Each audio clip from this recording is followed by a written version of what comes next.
എല്ലാവർക്കും നമസ്കാരം.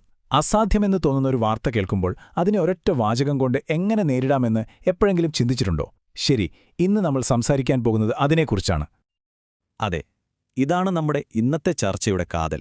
ഈയൊരു വാക്യത്തിലാണ് എല്ലാ ശക്തിയും ഒളിഞ്ഞിരിക്കുന്നത്. ഈ വാക്കുകൾ യേശു പറഞ്ഞതാണ്. ഇത് ശരിക്കും മനസ്സിലാക്കാൻ യായിറോസ് എന്നു പേരുള്ള ഒരച്ഛന്റെ കഥയിലൂടെ നമുക്കൊന്ന് കടന്നുപോകാം. അപ്പോൾ യായിറോസ് എന്നു പേരുള്ള ഒരച്ഛൻ, അദ്ദേഹത്തിന്റെ മകൾ മരിക്കാറായി കിടക്കുകയാണ്. ഒന്ന് ആലോചിച്ചു നോക്കൂ ആ ഒരവസ്ഥ. അവസാന പ്രതീക്ഷ എന്ന നിലയിൽ അദ്ദേഹം യേശുവിന്റെ അടുത്തേക്ക് ഓടുകയാണ്. ആ നിമിഷമൊന്ന് ഓർത്തു നോക്കൂ. എല്ലാം കഴിഞ്ഞു, ഇനി ഒന്നും ചെയ്യാനില്ല എന്ന് പറയുന്നൊരു ശബ്ദം, പ്രതീക്ഷയെ പൂർണ്ണമായി ഇല്ലാതാക്കുന്നൊരു വാർത്ത. അത് നിരാശയുടെ ശബ്ദമാണ്, അല്ലേ? ശരിക്കും പറഞ്ഞാൽ ഏതൊരു പ്രതിസന്ധിയിലും നമ്മൾ ഇതുപോലെ രണ്ട് ശബ്ദങ്ങൾ കേൾക്കും. ഒന്ന്, യാഥാർത്ഥ്യങ്ങൾ നമ്മുടെ മുന്നിൽ നിരത്തി നമ്മളെ തളർത്തുന്ന ഭയത്തിന്റെ ശബ്ദം. മറ്റൊന്ന്, അതിനപ്പുറത്തേക്ക് നോക്കാൻ നമ്മളെ പ്രേരിപ്പിക്കുന്ന വിശ്വാസത്തിന്റെ ശബ്ദം. ഒരത്ഭുതം സംഭവിക്കുന്നതിനു മുൻപ് യേശു ആദ്യം ചെയ്ത കാര്യമിതാണ്. ആ മോശം വാർത്തയെ, ആ നിഷേധാത്മകമായ ശബ്ദത്തെ പൂർണ്ണമായും അവഗണിച്ചു. പുതിയൊരു സാധ്യതയ്ക്ക് ഇടം കൊടുക്കാൻ വേണ്ടി യേശു ആ ശബ്ദത്തെ അങ്ങ് നിശബ്ദമാക്കി. അപ്പോ ഈ ഭയം ശരിക്കും എങ്ങനെയാണ് നമ്മളെ പിടികൂടുന്നത്? ഒരു സാഹചര്യം തീർത്തും ഹോപ്പ്ലെസ് ആണെന്നും തെളിയിക്കാൻ പറ്റാത്തതെന്നും തോന്നുന്ന കുറേ തെളിവുകൾ ഭയം നമ്മുടെ മുന്നിലേക്ക് കൊണ്ടുവരും. യായിറോസിന്റെ കഥ നമ്മുടെ ജീവിതവുമായി എത്രത്തോളം ബന്ധപ്പെട്ടിരിക്കുന്നുവെന്ന് നോക്കൂ. ഇന്നത്തെ കാലത്ത് ഒരു മെഡിക്കൽ റിപ്പോർട്ടോ ബാങ്ക് സ്റ്റേറ്റ്മെന്റോ അല്ലെങ്കിൽ മറ്റൊരാളുടെ വാക്കോ നമ്മളോട് ഉറക്കെ വിളിച്ചു പറഞ്ഞേക്കാം, ഇനിയൊന്നും ചെയ്യാനില്ല, എല്ലാം കഴിഞ്ഞു എന്ന്. പക്ഷേ ലോകത്തിന്റെ ഈ വിധിയെഴുത്തിന് മൂടിൽ വേറൊരു അധികാരമുണ്ട്. അത് യേശുവിന്റെ വാക്കുകളാ. യേശുവിന്റെ വാക്കാണ് ഏതൊരു സാഹചര്യത്തിലെയും അവസാനത്തെ വാക്ക്. ഇനി ആ അത്ഭുതം സംഭവിക്കാൻ വേണ്ടി യേശു നൽകുന്ന നിർദ്ദേശം എന്താണെന്ന് നമുക്ക് ശ്രദ്ധിക്കാം. അതൊരു വെറും ഉപദേശമായിരുന്നില്ല. യേശു യായിറോസിന് നൽകുന്നത് ഒരു സജഷനല്ല, മറിച്ച് മുന്നോട്ടു പോകാൻ അത്യാവശ്യമായ ഒരു കൽപ്പനയാണ്. ആ കൽപ്പന ഇതായിരുന്നു: വിശ്വസിക്കുക മാത്രം ചെയ്യുക. ഈ ഒരൊറ്റ വാചകത്തിലെ ശക്തിയും ആഴവും ഒന്ന് നോക്കിക്കേ. അപ്പോ ഈ നിർദ്ദേശം പ്രായോഗികമായി എന്താണ് അർത്ഥമാക്കുന്നത്?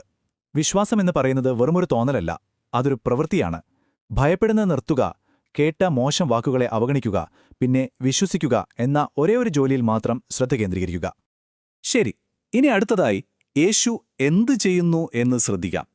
യേശു ഒരു പുതിയ അന്തരീക്ഷം സൃഷ്ടിക്കുകയാണ്. അതായത് ഒരു അത്ഭുതത്തിന് നടക്കാൻ കഴിയുന്ന ഒരിടം. ആ രംഗമൊന്ന് സങ്കൽപ്പിച്ചു നോക്കൂ. കരച്ചിലും ബഹളവും സംശയവും നിറഞ്ഞ ആ അന്തരീക്ഷത്തിൽ നിന്ന് ആ നെഗറ്റിവിറ്റിയെയും അവിശ്വാസത്തെയും യേശു പൂർണ്ണമായി പുറത്താക്കുകയാണ്. ഇത് വളരെ വ്യക്തമായൊരു തത്വം നമ്മളെ പഠിപ്പിക്കുന്നുണ്ട്. ഒരത്ഭുതം നമ്മുടെ ജീവിതത്തിലേക്ക് പ്രവേശിക്കണമെങ്കിൽ ഭയവും സംശയവും ആദ്യം പുറത്തുപോകണം. ഇത് നമ്മുടെയൊക്കെ ജീവിതത്തിൽ ഓർക്കേണ്ട വളരെ പ്രധാനപ്പെട്ട ഒരു കാര്യമാണ്. അപ്പോൾ ഭയത്തെ പുറത്താക്കി വിശ്വാസത്തിന്റെ ഒരു അന്തരീക്ഷം സൃഷ്ടിച്ചു. ഇനി കഥയുടെ ക്ലൈമാക്സിലേക്ക് കടക്കാം. മരണത്തെ തന്നെ യേശു ഒരു ലളിതമായ കൽപ്പന കൊണ്ട് നേരിടാൻ പോവുകയാണ്.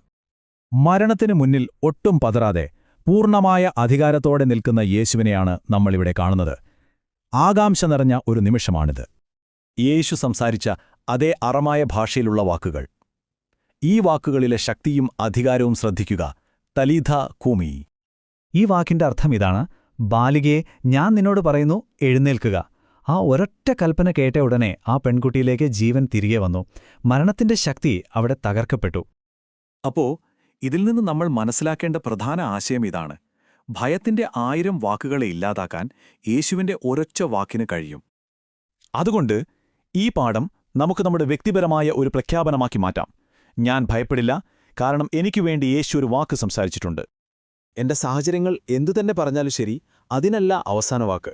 യേശുവിന്റെ വാക്കാണ് അവസാന വാക്ക്. അതുകൊണ്ട് ആ പ്രധാന നിർദ്ദേശം നമുക്ക് ഇന്നത്തേക്കുള്ളൊരു കൽപ്പനയായി ഏറ്റെടുക്കാം. ഭയപ്പെടേണ്ട, വിശ്വസിക്കുക മാത്രം ചെയ്യുക. ഈ വിശ്വാസത്തിന്റെ ശക്തമായ പ്രഖ്യാപനത്തോടെ നമുക്ക് അവസാനിപ്പിക്കാം. അത്ഭുതം പ്രവർത്തിച്ച വാക്കുകൾ നമ്മുടെ ജീവിതത്തിന്റെ എല്ലാ മേഖലകളിലും മുഴങ്ങട്ടെ. എന്റെ ഭവനത്തിൽ, എന്റെ ശരീരത്തിൽ, എന്റെ ജീവിതത്തിൽ. തലീഥ കൂമി.